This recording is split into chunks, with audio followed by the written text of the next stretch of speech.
People say that love's a fragile game, so I think it's best I walk away. Cause you're a candle clinging to a flame, and baby I'm the rain. Baby I'm rain. Did you feel any pressure, you know, when you started writing? Was it like, oh, I want to get signed, or was this kind of like just you making music, just writing about what you love? No, I think it was just about making the music, and then I think that kind of came as a bonus in the end. But I think taking it away from labels, I think that my passion is the music, and I think as long as you keep your focus on that, then that can always win.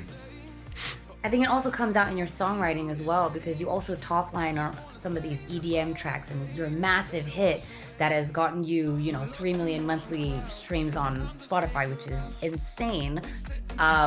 What was that like? Did you even meet the producers before you made the song, or was it remote? Like, how did that come about?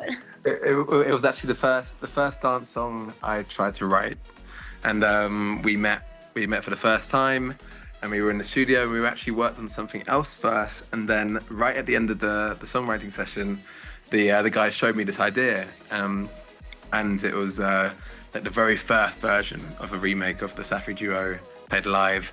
Yeah. And then immediately I sang some vocals, and the guy's like, this is great, and then we kept on working until quite late, and then at the end we had no idea that it was gonna become that song.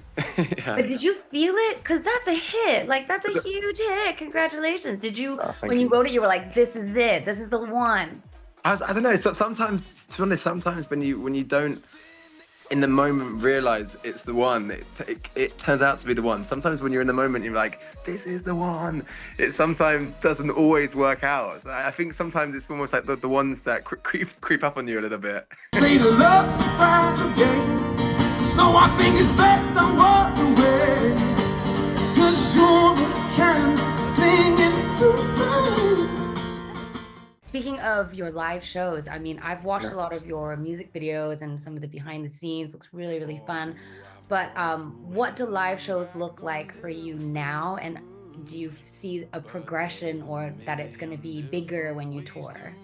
Yeah, no. So it started out as me just on the guitar playing in small cap venues, maybe 200 to, or even less, maybe 50 to 100 people in the crowd, and that was always super fun. I mean, I started out when I was 13, doing that in the pubs near where I grew up, and now it's progressed to a full band show, and with like tracks coming through the computer and instruments, which is super fun because it allows the audience to hear the songs as close to as possible as they would when they check it out online, which is really cool.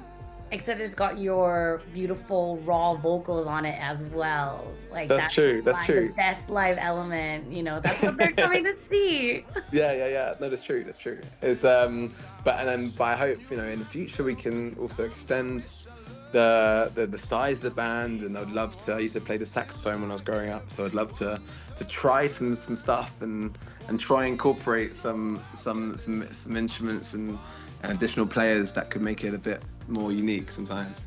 That would be insane. So, you know, SZA has the guitar, and then Lizzo has the violin, and you're gonna be the saxophonist. How do you do that? Maybe it's like a vocal warm up without even knowing it in the concert.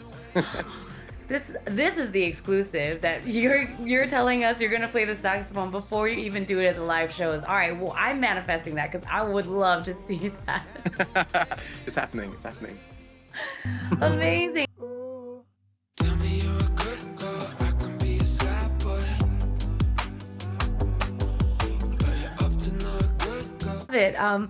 So speaking of your creative journey, I mean, do you still graphic design? Not so much, to be honest, no. Your love for music was just overtook it, and now it's it overtook in real time. But there's occasionally, with artwork, I always love to be across the artwork. So that's one thing that I spent 3 years studying for. people study longer, so I feel like you're doing great. It was true. Well, it was 4 years actually with the extension. So I started doing too much music. Well, I mean, it led you here, so That's true. you chose the That's right true. path, I would say, and That's we're true. so grateful that you've made all this music, and we're playing Hurts Like This here on the station. When I'm calling your phone to talk about Last year you had your album and the single come out. Can we be?